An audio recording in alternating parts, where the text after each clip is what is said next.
¿Qué hace que un alumno apruebe un examen? ¿Qué variables influyen en el desempeño académico de una persona? ¿Cómo está parada la educación en Argentina? ¿Se podría predecir el resultado de un examen?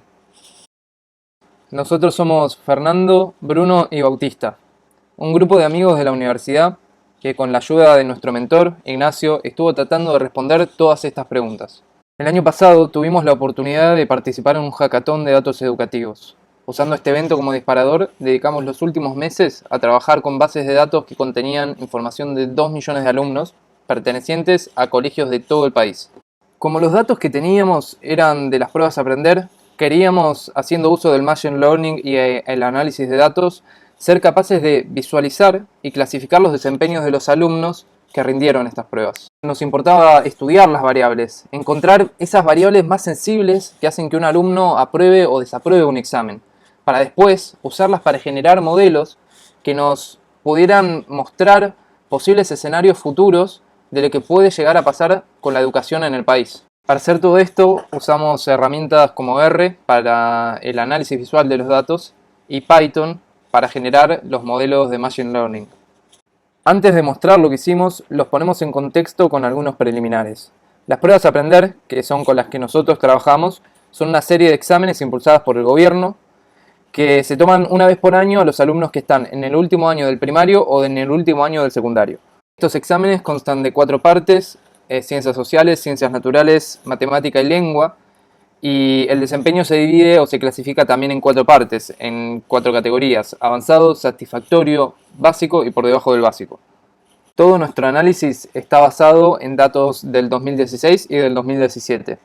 También aclaramos que pusimos especial atención en estudiar a los alumnos que rindieron las pruebas a aprender de matemática. Primero porque consideramos que las matemáticas son un área que está vinculada al fomento de la ingeniería, y también que al trabajar con una sola prueba, después es fácil extender todo el análisis a las demás.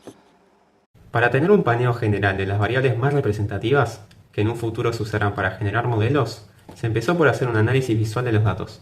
Decidimos mostrar los gráficos más importantes que sientan la base para la segunda parte del trabajo. En nuestro país, 1 de cada 6 estudiantes de nivel secundario no cuentan con servicio fijo de Internet.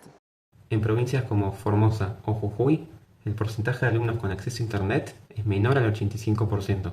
Tanto la tenencia a Internet como la tecnología son aspectos importantes a la hora de medir el desempeño de un alumno. A aquellos con acceso a Internet, computadoras o smartphones les suele ir mejor en los exámenes. El siguiente gráfico nos muestra cómo, a medida que disminuye el porcentaje de alumnos que tienen acceso a un smartphone, también disminuye la proporción de ellos que obtiene un resultado avanzado en matemática. Cuando queremos relacionar el índice socioeconómico de las escuelas con el desempeño de cada alumno, vemos que la distribución de resultados avanzados se encuentra bajo un índice socioeconómico mayor a la de los resultados inferiores. Lo mismo sucede al hablar del índice socioeconómico de los alumnos. Por último, se clasificó los desempeños por provincia. Lo interesante de este último gráfico es que si trazamos una recta por el 50%, vemos que 8 de 23 provincias tienen más del 50% de sus alumnos con un desempeño por debajo del básico. Luego de haber analizado las variables, aplicamos técnicas de Feature Engineering para desarrollar modelos de Machine Learning y predecir si un alumno aprueba o no el examen. Clasificamos las categorías de avanzado y satisfactorio como aprobados y el resto como desaprobados. Esta parte del trabajo sienta las bases para, a partir de estos modelos, poder plantear los posibles escenarios futuros. Uniform Manifold Approximation and Projection, UMAP, es una técnica de reducción de dimensiones de espacios lineales o no lineales. UMAP puede tomar un espacio de n dimensiones y encajarlo dentro de un espacio de dimensión inferior. Esta dimensión es arbitraria, es decir, puede ser cualquier dimensión menor a n. Nosotros usamos UMAP para visualizar espacios de alta dimensionalidad. Entrenando UMAP de forma supervisada, llevamos un espacio de 16 dimensiones a solamente 2. Así logramos diferenciar el desempeño matemático de los alumnos de acuerdo a sus resultados en otros exámenes. Rojo siendo debajo del básico, amarillo básico, verde satisfactorio y violeta avanzado. En este ejemplo visualizamos la relación entre nivel socioeconómico, acceso a la tecnología y el desempeño matemático de los estudiantes argentinos. Logramos un clustering claro. Rojo es desaprobado y violeta es aprobado. Podemos usar este espacio reducido, en conjunto con otros datos, para mejorar nuestros modelos, o en el futuro, incorporar UMAP dentro de un Machine Learning Pipeline. El primer modelo de predicción que hicimos fue un Decision Tree. Como se ve en la imagen, este algoritmo consiste en hacer preguntas de verdadero o falso a cada observación, hasta finalmente clasificarla como aprobado o desaprobado. En cada nodo, el árbol decide clasificar los datos en la variable que minimiza la impureza de Gini. Usando variables socioeconómicas y tecnológicas, el modelo obtuvo una precisión del 67%. Buscando mejorar aún más la precisión, se desarrolló un Random Forest, otro modelo estadístico basado en numerosos Decision Trees formados con muestras aleatorias. Al correr este algoritmo, se mantuvo un 67% de precisión. Igualmente decidimos averiguar las variables más significativas, obteniendo que las más influyentes son el índice socioeconómico de la escuela, si el alumno tiene smartphone, y la gestión de la escuela, todo esto en orden decreciente, lo que confirma nuestro análisis visual. Haciendo uso de todo el trabajo anterior, hicimos una red neuronal de 2 capas, siempre empleando como entrada las variables más influyentes. Más tarde nos dimos cuenta que el modelo no se adaptaba muy bien a nuestros datos, por lo que optamos por llevar a cabo una regresión logística, entrenada con las mismas variables. Este último modelo mostraba una exactitud del 72% a la hora de predecir si un alumno aprobaba o no las pruebas de matemática. Como suele pasar, la fuente de datos no era la mejor. Los datos tienen mucho ruido. Este gráfico muestra la cantidad de datos faltantes, que no son pocos.